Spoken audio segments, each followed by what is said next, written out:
Hey everybody, Jared here, and today we are going to talk about pixels. Pixels have been so confusing to many of you when you're working with your digital images, and I want to go over certain aspects that it seems like it's vocabulary, but it's a little more conceptual than that.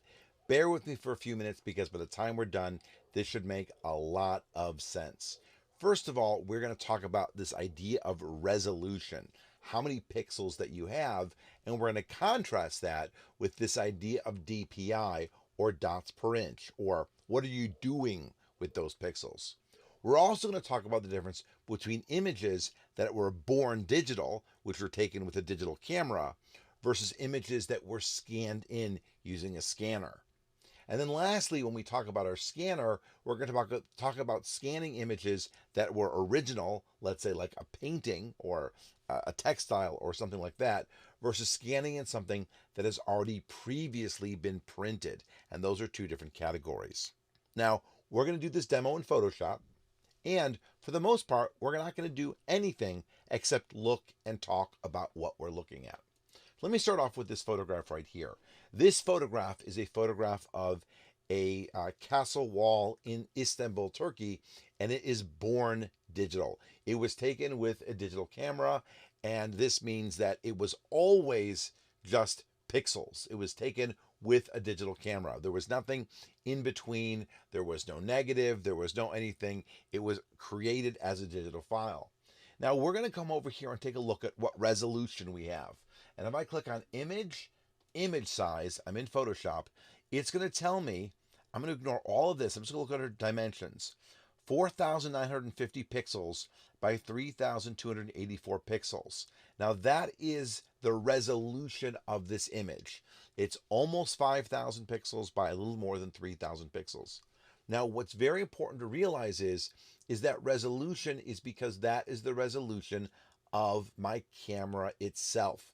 That is the size of the sensor. My camera cannot take more pixels than what my camera can take. So no matter what photo I take with this camera, it is always going to be 4,950 by 3,284. Now you've heard the term megapixel, and let me bring up my calculator.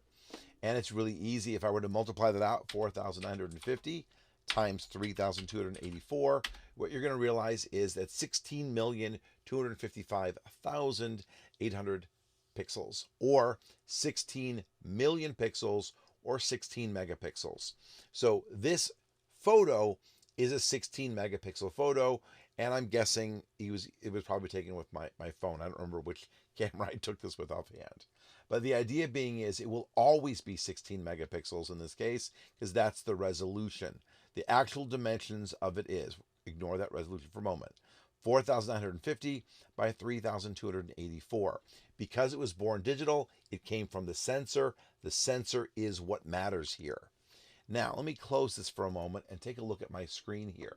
You're going to see that it says at 25%. That means that you're not seeing all the pixels on the screen.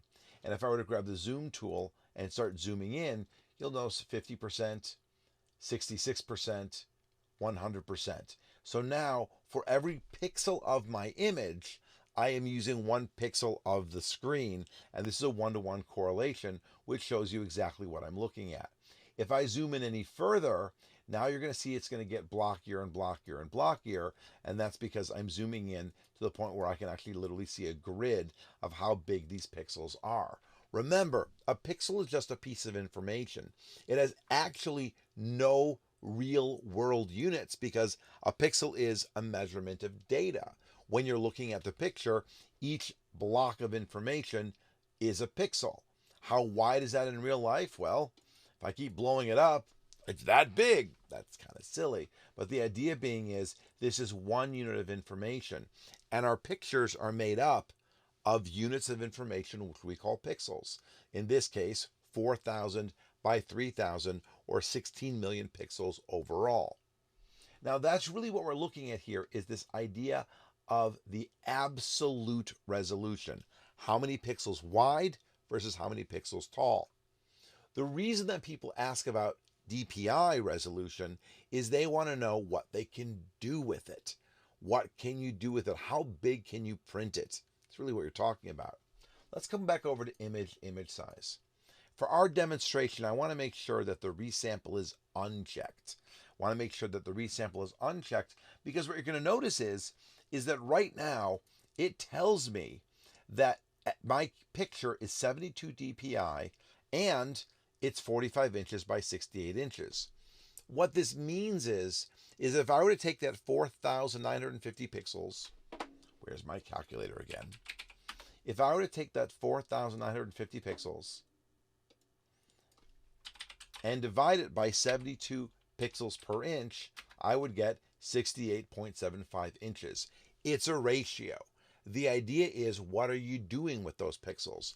If I were to try to print this image at 1,000 dots per inch, well, then I would only get 4 inches by 3 inches. If I were to print it 100 dots per inch, that would be 49 inches by 32 inches. If I were to print it at 10 dots per inch, giant dots, it would be 495 inches by 328 inches. You'll notice, by the way, that I'm not doing anything except theorizing about what you could do with these pixels. The idea being is that the resolution is fixed. There's no more, there's no less. There's 4,950 pixels, in my case, by 3,284 pixels.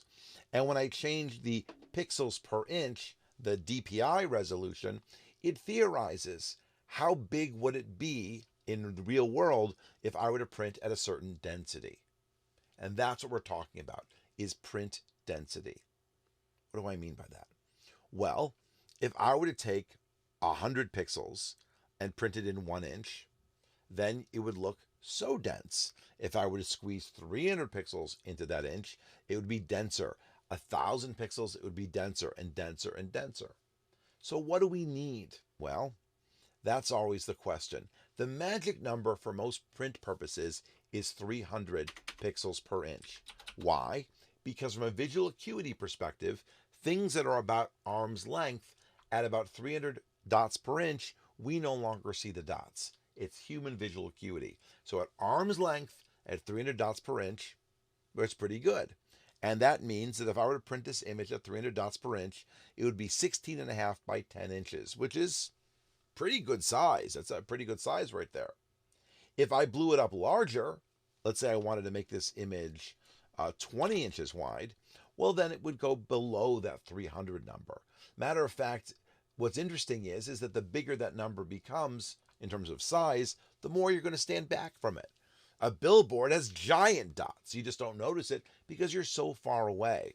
So it's kind of an interesting relationship. But most places, when you're thinking about arm's length away, 300 dots per inch is the magic number. Probably can get away with 200 dots per inch if everything else is really, really good. Remember, at 24 by 16 inches, this is so big, you'd have to walk backwards to see it all. But that's really what's going on here. Now, when I type in that 300 dots per inch, have I done anything to this image? No, not at all. What I've changed is the metadata in the image. And if I were to click OK right now, and I were to save this image, it would save that information, but it wouldn't affect a single pixel on the screen. And why this is important is that we had made sure that resample was unchecked. If resample was checked, then it would actually try to do things like extrapolate more pixels, or even worse, try to throw away some pixels. But I don't want to do either one of those right now. I just want to go through step by step and take a look at what we have. Now, this is great from this image, which again was born digital. But what about an image that was scanned in? Well, let's come over here and take a look at this painting. Now, this is a very small painting that I scanned in. And if I were to come over here, and this time, instead of looking at the data first, let's look at the picture first. Let's zoom in 16%, 25%. Look at that. And you can really get down to the paint strokes here, and this is 100%. And what this is this is because this is a real painting that I put on the scanner, and I can zoom in and see all that data. Well, what did I scan it at? And that goes the other direction. When scanning something, we're asking the scanner to look closely at the original. If it looks at 100 dots per inch, then for every inch of the image, it'll put 100 pixels. If it looks at 300 dots per inch, then for every inch of the picture, it'll pull out 300 pixels. And you could go even further than that. Because this is a real painting, if I go to image size, you'll realize that I actually scanned this at 1200 dots per inch. Now, why would I do that? The original photo, but the original painting was about 8 inches by 4 inches. But again, with resample unchecked, if I go to 300 dots per inch, this tells me that I could print this all the way up to 31 inches by 15 inches, because that's how much data I was able to acquire by scanning so large from a real image. So the idea being is that for many people, when they scan something, they scan at 300 dots per inch, so they have 300 dots per inch. And that gives you a one-to-one correlation. But if you scan at a higher resolution, at a higher dots per inch, then you're able to print larger than the original would be. Again, notice that resample is unchecked. And again, if I printed it at 200 dots per inch, it would be even bigger. And if I were to come over here and click OK and save, nothing has changed about my painting. My photo is the same, just that metadata, that idea that says, what are you doing with those pixels? And again, in this case, how many pixels were there? There were a lot. There was 9,567 by 4,746. Those pixels are fixed because that's what I had scanned. Now, the last one gets a little bit trickier. This is a page from a book on cross-stitching, in fact. And if I were to look at this, you'll see it's at 8%. If I were to zoom in further and further and further and further and further, you're going to realize that printed materials are made up of halftone patterns. They're made up of dots already. And so what ends up happening is that when I scanned in that photograph, when I scanned in that book, because it was already a printed material, that means it was already made of dots. And at some point, you just get overkill. At some point, you just see the dots larger, but there's no more information here. This is how printed materials work. So if you've got something from a newspaper or a magazine or a book, it's probably made out of dots. Now, halftone patterns have only existed since the mid-1800s. So if you were scanning from a very old book, it might be an engraving or an etching, and that would be literally like scanning in an original. You would scan in, you would see beautiful, crisp, clear lines. If you scan it from a photograph, it depends on how that photograph was printed. If the photograph was printed by an inkjet printer, it would look like this. If it was a chemically printed photograph, like at a photo lab, that actually would look continuous tone. And again, there are limitations to all of these things, because remember, photographs printed in a darkroom are different than photographs printed by a digital darkroom. It actually is a weird thing. But there's a limit with previously printed images, and that limit you're going to run into here. If you scan in an original, you can go as far as you can. And again, in this case, we're getting we go back to 100%, we're going to get down to the print stroke. And if I'd scanned it even further, if my scanner allowed for it. Most scanners, by the way, do not allow you to go beyond 1200 or 2400, and that's if they're really good scanners. A lot of home scanners don't go past 800 or 900 DPI. Even if it says it does, it's making it up. It's one of those things where you have to look in the fine print of the scanning manual to see if it actually is doing what's called interpolated or real. The number you're looking for, or the term you're looking for, is the optical scanning resolution. Whatever the optical scanning resolution is, that is the maximum your scanner can do. So if it says the optical scanning resolution is 600 DPI, and it says anything else beyond that, it's making up that number. It's trying to come up with numbers from nothing. So with this one over here, what I can tell you is that I've learned from experience that 800 is the magic number. If you scan in a printed page that was previously printed, at anything beyond 800, these dots just get bigger. You don't get any more quality out of them. You just get to see the dots bigger. That's it. So at the end of the day, it goes back to, what are you trying to do with it? So DPI is only used in two scenarios. The first scenario is printing, taking the resolution that you have and distributing it. And in that case, if you change it to 300 DPI, that will give you the best quality for standard printing. Again, you can go as low as 200. If you are scanning, the question is, what are you scanning? If it's an original, if it's something that is actually like a painting or a chemically developed photograph or something that's from the real world, then you can scan it as high as your scanner allows for. But if it's previously been printed, scanning anything about 800 DPI is just overkill because you can only see what's on the page, and that page is made of dots. Now, in all of these scenarios, I did the same thing. I made sure that resample was unchecked so that I was just fixing the metadata, which tells me what's going on over here. Now, this next part is a little bit trickier. If I were to check the resample button, then any changes I would make here would either add data, which would interpolate it, or throw away data, which would also interpolate it. And that's something that you want to avoid doing. Because if you add data, it comes from nowhere and it doesn't do you any good. And if you remove data, that's probably going to hurt your overall quality. So generally, when we're talking about this idea, I'm going to uncheck resample. So if your camera brings in and automatically defaults to 72, it's just a setting on the camera. There's nothing you need to change. It's just the way that the camera relates the information. The camera doesn't know what you're doing. And basically, in old school camera terms, if a digital camera didn't know what to put down here, it always put down 72. So with resample unchecked, I change it to 300.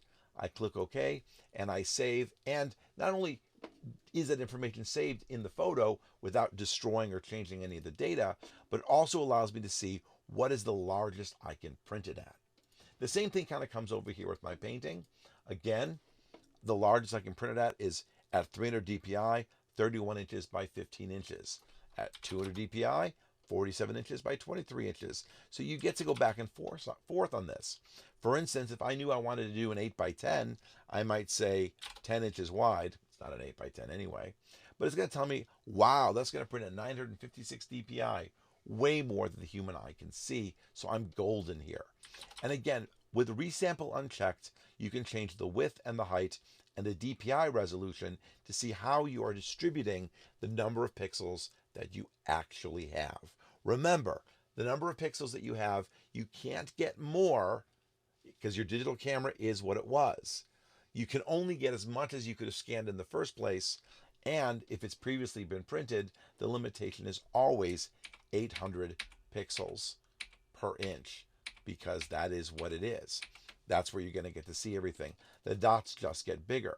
Now, I'll be honest with you, if you're the kind of person who does collage work and you try to print this right now, you're going to run into a lot of problems because the dots in this image are going to interfere with the dots of the screen or the dots that you're printing. There's a trick, and I will add this trick to this video right here, which is if I go to Filter, Blur, Gaussian Blur, I can come over here and I can blur the image until I can no longer see the pattern. It's going to vary, by the way, from book to book, though interestingly enough, once you figure out what the number is for any particular book, that book will be constant for that number. So let's come over here, and you can still see the pattern right over there. So I'm going to push a little bit further, and I think it's pretty much gone. So at 2.2 pixel radius, when I blur this, all of a sudden those dots have reconstituted into like a solid color. And if I click on 100%, you can actually see that that looks pretty photographic.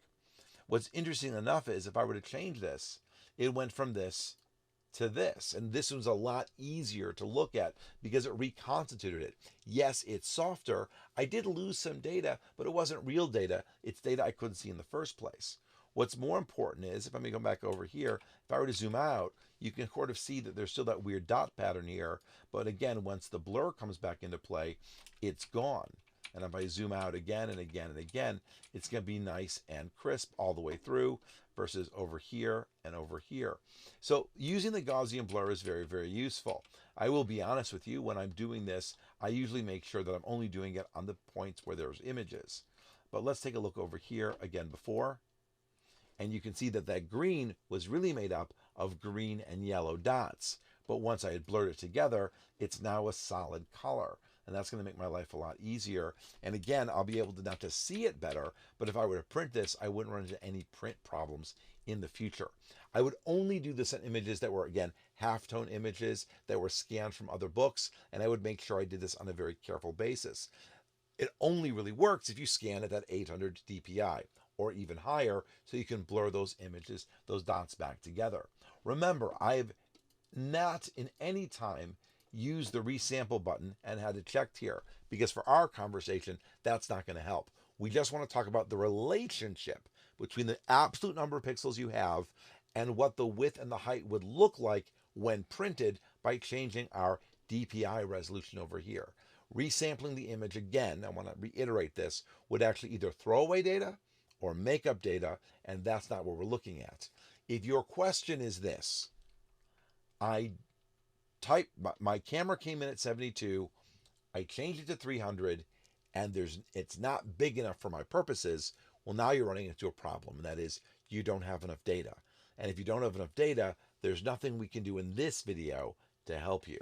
Anyway, my name's Jared. I'm sorry this is a technical video, but it does need to be gone over at times, and I think sometimes just having that conversation helps a little bit. If you have any questions, make sure to reach out and, I don't know, put them in the comments. All right, thanks for watching. Bye.